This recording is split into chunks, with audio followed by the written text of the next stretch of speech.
আজকে বিকাল থেকে রান্না বান্না শুরু করলাম। আজকে রান্না করব লাউয়ের খোসা ভাজি। তারপর এদিকে চিকেন ম্যারিনেট করে রেখেছি আর চুলায় ফ্রাই প্যান বসিয়েছি। খোসা ভাজি আসলে আমার খুবই মজা লাগে। চলেন।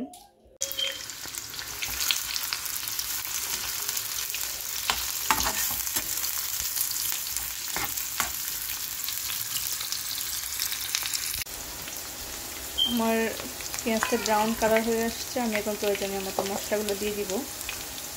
এখানে ধনিয়া গুঁড়া 1 চামচ, হলুদ পরিমাণ মতো আর লবণ পরিমাণ মতো দিয়ে দিলাম।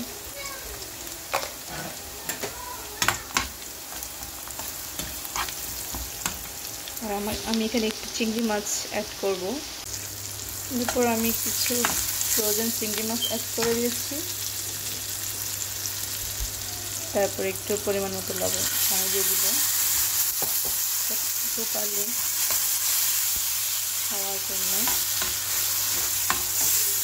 কারণ মশলাতে স্মেল থাকলে আসলে রান্না ভালো লাগে না। মশলার স্মেলটা যতক্ষণ না যায় ততক্ষণ কষাইতে হবে। আর কষানোর উপরে ডিপেন্ড করবে আপনার রান্না। আমার রান্না সুন্দরভাবে কষানো হয়ে গেছে। এবার আমি সবজি খোসাটা দিয়ে দিব।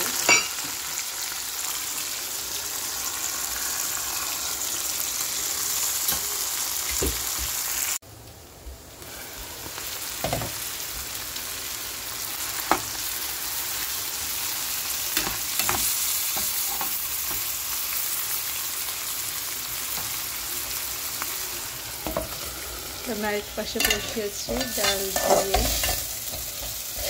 লাউ রান্না করবো। আরেক পাশে রান্না হচ্ছে।